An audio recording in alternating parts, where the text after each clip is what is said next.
ng katawan ko, sakit ng tiyan ko ba. And I think it's either acid reflux or heartburn, pero nararamdaman ko na din yung heartburn kasi same lang naman daw yan sila, sabi pa ni Doc Leong, kasi napanood ako ng ganyang acid reflux or GERD na tinatawag ba. So I think nandiyan talaga yan siya. So ngayon hindi ko na talaga kaya. Supposed to be tomorrow I have a doctor's appointment na, and hindi ko na maantay pa ang bukas kasi talagang tinitiis-tiis ko na lang siya, hoping na mawala-wala siya.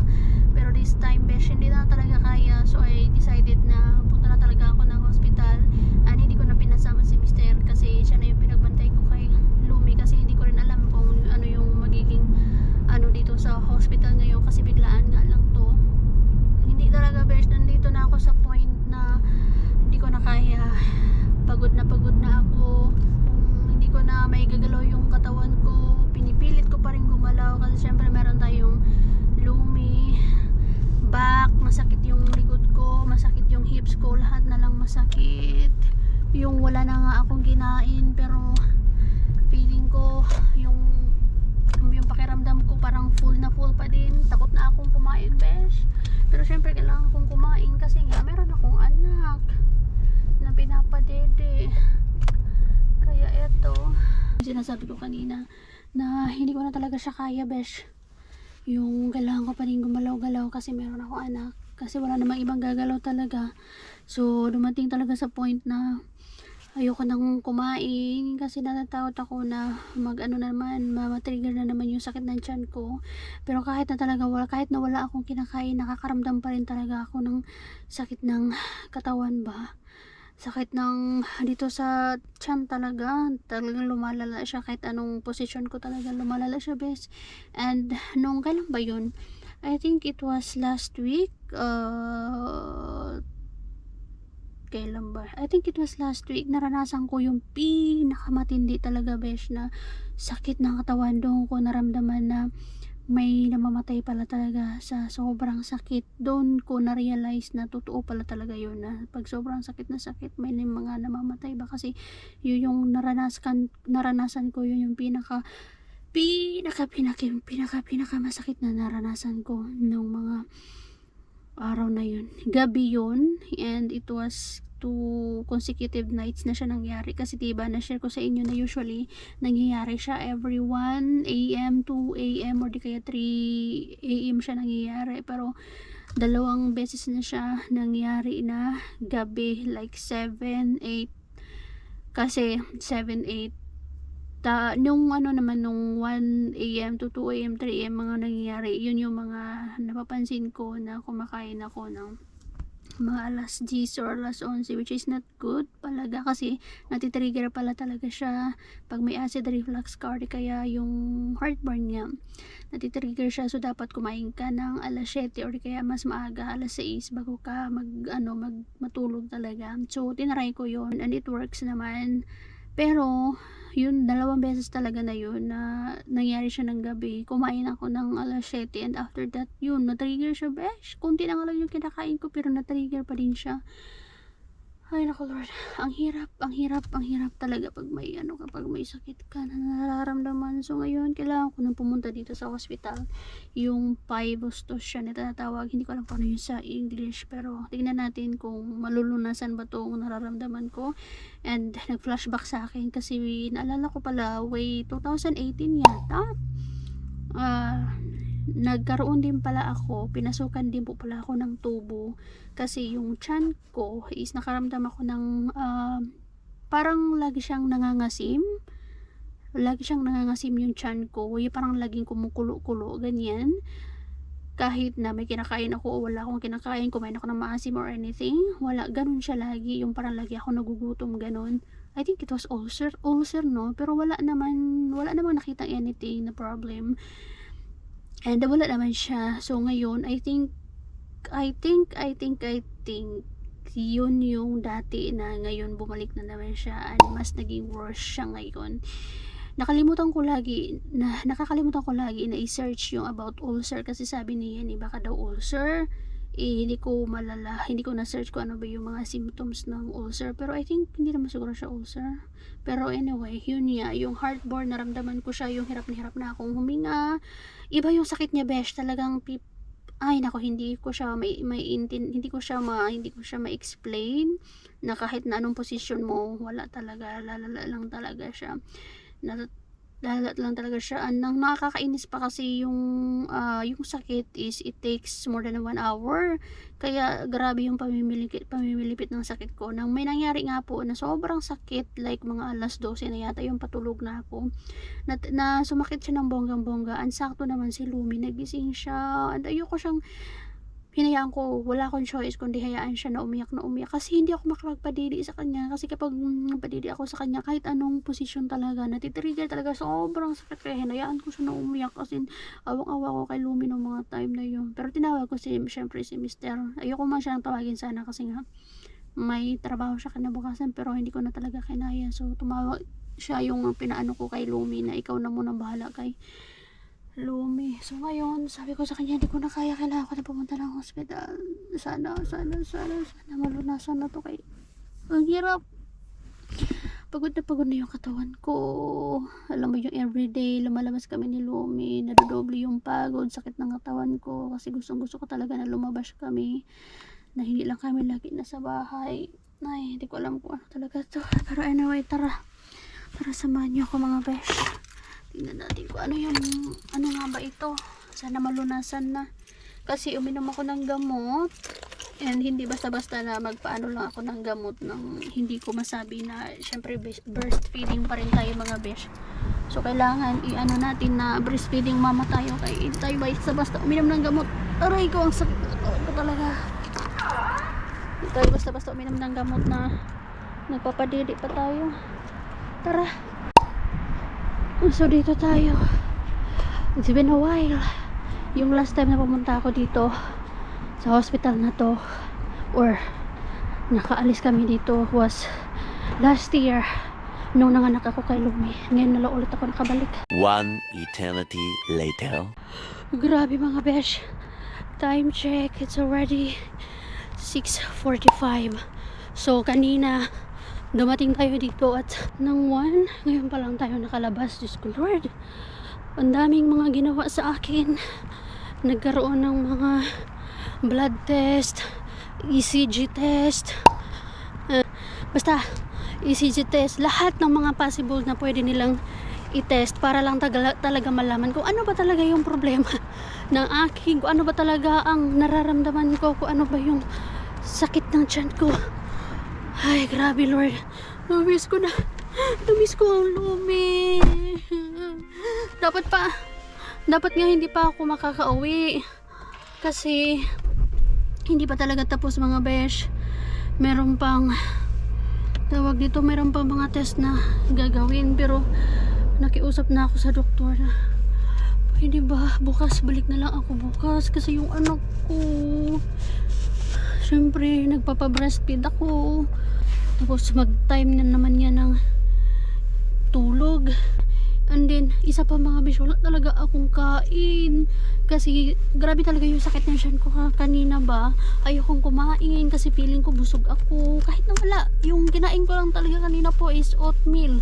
Yun na lang yung kinain ko kasi takot akong kumain ng heavy meal. Kasi, dahil nga dun sa tiyan ko, medyo nahihilo ako. I mean, yung patingin ko ba, medyo blurry. Dahil dun sa epekto ng gamot na binigay nila sa akin. Kasi, yung doktor din po, kahit yung nurse, kasi nurse muna makapunta ng doktor. Kahit yung nurse hindi alam kung ano ba talaga yung sakit ko, kung ano ba talaga. Kahit yung doktor hindi din alam, pero syempre alam na ng mga doktor yun. Pero syempre ini-studyhan nila kung saan ba, ano ba yung cause, ganito ganyan. So alam niyo po ba na masakit ang aking puwet. Pero mamaya na tayo magsika. Grabe talaga tong araw na to. I miss this baby so much. Miss you, my love. First time na mahiwalay kay mama. 7 hours mo, noy. And then tomorrow again. Ang hirap pag may anak. Lalo na pag breastfeeding ka pa ba? Ang hirap pag hindi ka pa sanay na maiwan-iwan siya. So, first time nila ni Daddy ngayon. First time ni Daddy bantay kay Lumi for 7 hours. Buti na lang naka-rest day ang Daddy. Nag-updatean kami from time to time. Ang hirap pag mga ganito ba? Pero talaga. Kailangan ko na naman bumalik bukas. No, miss you. Did you miss Mama? Huh? Did you miss Mama? Say hi, Beshies. Look at my hair. Lumi, sir. Ang ganda ng hair ni Lumi, oh. Tignan niyo po. Ay, good. How old are you? How old are you? 1. Fingers crossed. Mama will be healed. Come on. Yes. Fingers crossed. Fingers crossed. Dapat kain niya na ngayon. Kaya lang wala man ako naluto. Tapos yung pagkain kanina na bago ako umalis nung lunch ni Lumi, tinapon na daw ni Mister. Sabi ko, bakit mo tinapon? So kailangan ko ngayon mag-isip ko ano yung papakain ko kay Lumi kasi syempre kailangan ko muna siyang pakainin bago patulugin. Hindi daw to nag-nap. Afternoon nap. 1 hour morning nap lang yung kanina niya. So, kamusta naman yung anak? For 12 hours, 1 hour lang yung nap mo. The rest, gising, puro laro. Ano nga ba yung sinasabi ko kanina mga besh? So yun, nakiusap ako sa doktor na kung pwede bukas na lang ulit kasi kailangan ko pa daw mag-antay. Kasi inaano pa nga nila yung parang nag-change na sila ng shift ng isang doktor din. And kailangan pa nila ng more diagnosis pa kung ano ba talaga yung ano ba talaga gusto nila masigurado kung ano nga ba talaga yung nangyayari sa katawan ko. Bakit ganon? Kung ano yung cause. And kanina, kaya po pala masakit yung puwet ko. Kasi po, in-injectionan po ako hindi ko na alam kung ano yung mga in-injection nila. Pero in-injectionan po ako ng 2 beses dito sa puwet ko, left and right. And then meron din silang pinainom sa akin na gamot. So, sobrang sakit po talaga. Dito sa left side, hindi naman siya masakit. Pero yung sa right side, grabe yung effect niya na hindi ako makatayo. Kung ano yung mga nararamdaman ko kanina bago nila itusok yun. Yung discomfort sa tiyan, yung sakit ng tiyan talaga, tapos sakit ng likod, ng baywang, naghalo-halo na po talaga. Dito lang talaga ako nagkasakit ng madaming beses. Dito lang din ako nakaranas ng mga ECG na yan kasi sa Pinas. Hindi naman ako sakitin or never naman akong labas-pasok ng hospital. Pero dito talaga sa abroad, hindi ko alam kung ano nangyayari dito. So ayun, nakatulong naman siya sa akin. Nawala naman yung pain ko dito, yung pakiramdam dito sa dibdib ko ba na parang may pagkain ako na nakastuck.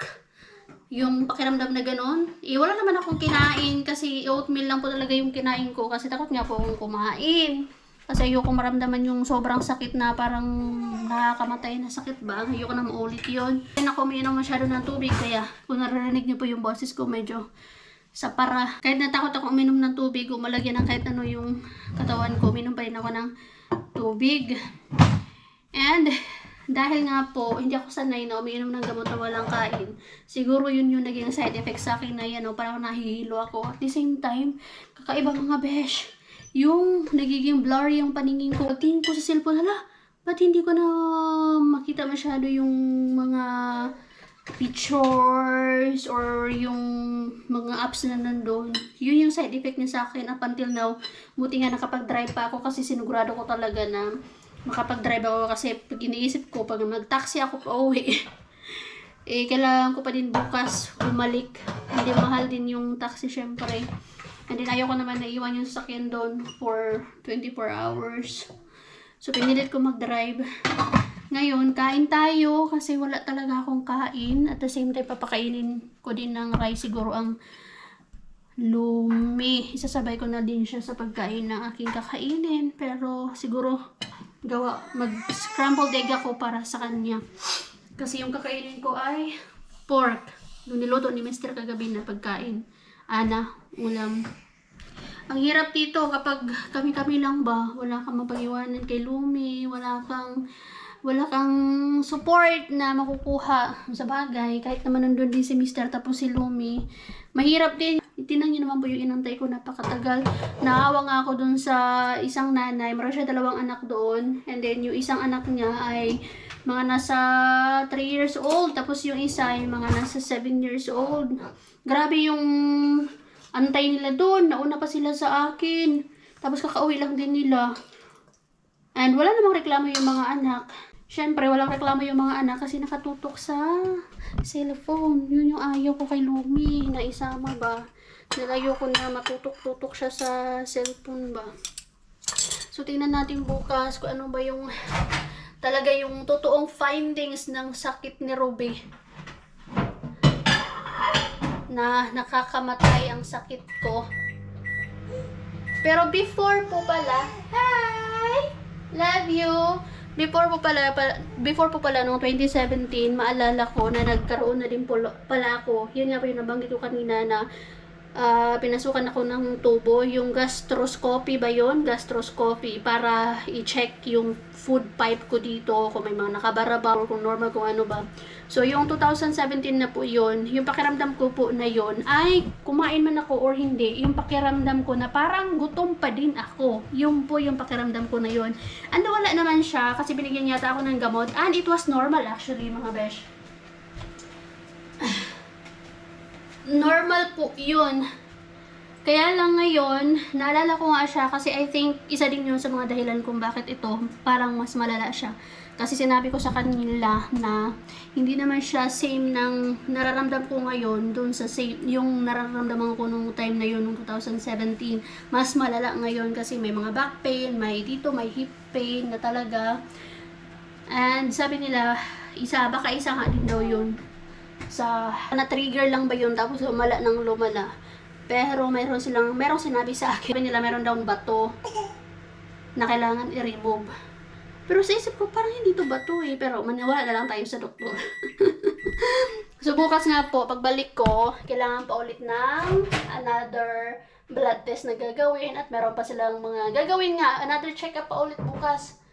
Bukas natin malalaman mga besh ko ano ba talaga yung totoong sakit ko. Kung ano nga ba yung cause ng mga sakit-sakit ko dito sa katawan ko na to. Bukas alis ako before 8.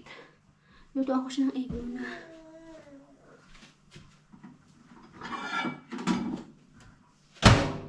Lutuan ko siya ng egg. Love you. I love you. So bukas update ko kayo mga beshes.